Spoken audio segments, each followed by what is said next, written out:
In today's video, we're going to be jumping into more Throne of Liberty, and today I'm going to be going over everything you need to know as a beginner in order to get started grabbing yourself some nice Lucent. Lucent is absolutely needed in this game if you want to get the best gear, you want to upgrade your traits later on, you want to just kind of min-max your character, then Lucent is going to help you out absolutely massively, but if you don't know how to get it, it can be a bit of a nightmare. Obviously, using the auction house is going to be your way forward, and I'll be showing you some tips and tricks and some must-know information on how you can get the most from it. Now, if you do like this video, later on down the line I'm going to create a perfected guide on how you can make an absolute abundance of Lucent very fast. But for this one, we're going to jump straight in, and the first thing we're going to be going over is going to be how you can actually craft your lithographs. So for the purpose of this guide, the main ones I'm going to be focusing on is going to be the purple or the precious lithographs, because I think they'll be the most sought after and they'll be the ones you really want to know how to sell on. But in general, pretty much everything applies to the lower ones, except currently I believe the blue ones are slightly bugged out and you can't actually acquire the ink for them. But as you're playing through the game, you're going to require obviously a lot of loot, a lot of resources, a lot of things that you hope you can actually equip on your character. Sometimes things aren't quite as easy as that, and getting hold of some of the best gear can take quite some time. Often you'll find a lot of stuff dropping for you that you may or may not want, and you're going to want to know exactly what to do with this. One thing is definitely going to be being able to turn them into lithographs to hopefully make some money on them, or should I say Lucent. So as you saw here, we're going to be cracking through a co-op dungeon. Try and do these whenever you can, as you can get some nice rewards out of these, and it's one of the easier ways to gear up as long as you've got a bit of luck on your side. So as you saw here, I did get a nice purple drop, but unfortunately it's not going to be something I'm going to be using in my build. So what exactly can I do with it? What we're going to do, we're going to pop down to the very bottom here and head towards the purple crafters over in Stoneguard Castle. Now each one of these is going to have a slightly different option because they're different crafters, so armour for armour, weapons for weapons and such. And if you have a little look, you'll be able to look at some of the actual lithographs that you can craft using certain resources. Instead of this though, you want to know how to actually craft your own one using a blank slate and then putting whatever you've acquired onto it. For this, you're going to need to go to a precious blank lithograph just over here. This one's obviously from the armour trader, so it's going to be an armour piece, and then you're going to need the crafting resources over on the right hand side in order to actually make this work. These are, however, quite hard to get hold of. Some of them can be difficult to find or acquire, so I would say you probably only want to do this with certain pieces of gear that you know are going to be well worth it. Now a few ways to get some of this that you should know about. Doing your daily contracts is definitely worth doing as much as possible. You get 10 a day, try and crack through them or as many as you can, and then spend the coins back at one of your contract merchants in order to buy some of these right here, and that's going to be your purple enchanted ink. Of course, in here there's also a few other things you probably want to look at. We're going to go over them later, so I might as well say pick this up as well, and that's going to be your trait extraction stone.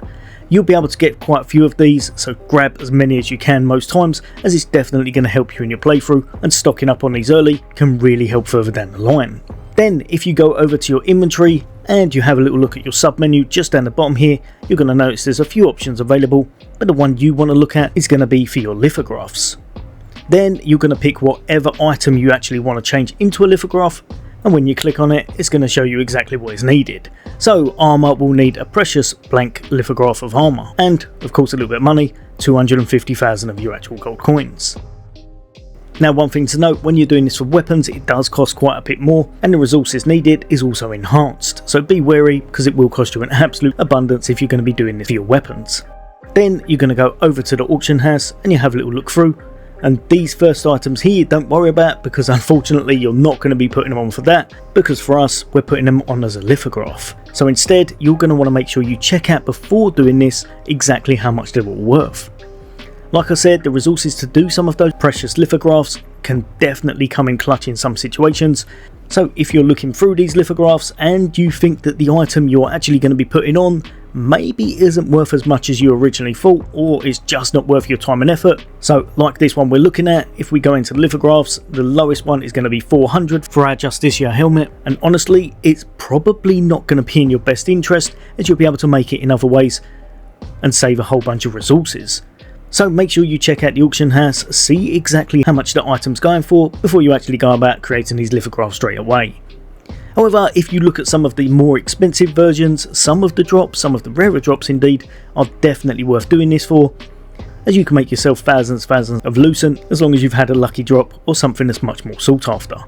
Now at this point, if you've got a nice purple item or even a blue item and you're thinking that's great, I've got this but I don't want to equip it and I've found that it's absolutely awful on the auction house, so I'm going to be spending loads of resources creating a lithograph that just won't make much Lucent, then that's when you'll find traits come into play. Traits on items are really sought after because they can upgrade another person's item and make them be able to put a trait on their piece of gear, enhancing it even further. You'll be able to tell which ones are traits on the auction house because they're going to look like standard items, but this time the weapon, armour, whatever it is that you're going to be looking for, instead is going to have that kind of etched outline to it. These are actually really good, really sought after, and with a bit of luck you'll be able to sell yours off for quite a nice amount of Lucent without having to spend anywhere near as many resources as you would have to create those lithographs. In order to actually extract this trait and be able to sell it on the auction house, what you gotta do, go over to your inventory once more, pop down to the same bottom sub menu that you used earlier, go over to your traits,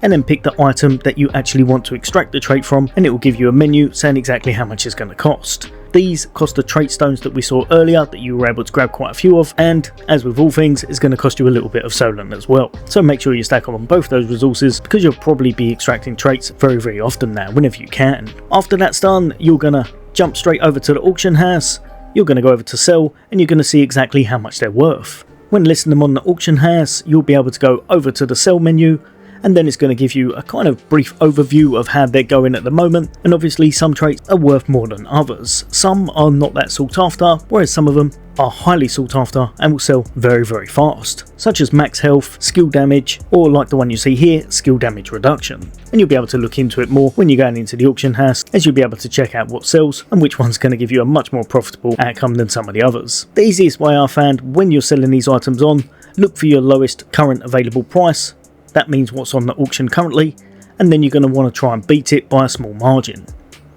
Most times doing this will allow you to get a good amount of Lucent back, and I found overall, because of how many trait stones you'll be using, a good number to work around is having at least 10 Lucent being brought back in as revenue for each one trait stone you'll be using to take off these traits from your piece of gear. Another nice thing, like I said, don't think this is limited to just purple gear, so if you've got a whole bunch of your blues and greens, mainly the blues, I must admit, greens don't always sell amazing, but the blues tend to sell quite well as long as they've got nice traits on them once again. So you can do this exactly the same, make as many traits as you want as long as you have sufficient trait stones to use, and then pop over to your auction house,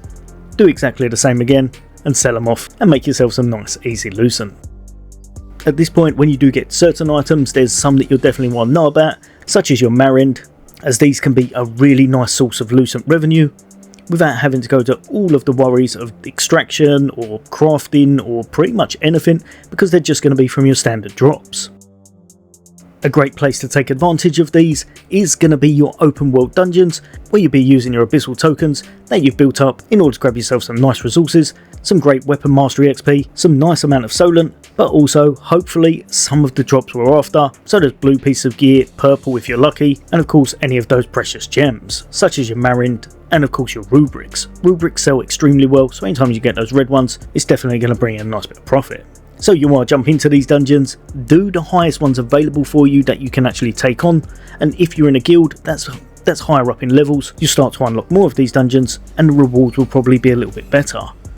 At around about 17 I believe, you can open up almost all of the dungeons and get yourself some really nice loot that way. So if you have got a purple item and it's not got any traits on it that are going to be selling for anything whatsoever, and the item itself is not worth putting on the auction house, the main thing you probably want to be doing with this will be to either chuck it into your lithograph book in order to complete it up, or you'll want to deconstruct it and then you'll be able to get yourself some nice bit of purple dust. This is going to be used for a whole bunch of crafting and more. There's loads used with the purple dust, so you're always going to need this. So even if you get a trash piece of gear, don't worry, deconstructing it can definitely help you out. Lastly, from me, like I said, once I've got a complete detailed overview of exactly how to make a really profitable amount of Lucent each day, I'll put that guide together. But for now, don't forget, whenever you go to the auction house, you can always narrow down your options, check things out beforehand, use the search engine in order to see exactly what's going on, how much things are worth, and you may have a little hidden gem somewhere in your stash that you didn't even know about. Also, another thing to mention, there is actually a tax involved with your sales. I believe it's different per server, but most times it seems to be around the 22% mark. I had just come over from another server because I was on one of the early access ones and then wanted to play with my friends, so I was behind on all of this. Then when I came over, the first time I've actually been selling everything off, I've accumulated around about 1400 in the first day because I had a few pieces of gear in my stash, and this will definitely build up fast as long as you're sticking to extracting your traits, buying up as many trait stones as you can, and kind of doing the rotation of what I've shown you within this video. So yeah, hopefully that's helped a few of you guys and girls out. There'll be a load more content away from me. As always, Wolfins Gaming, take care. I'll see you on the next day.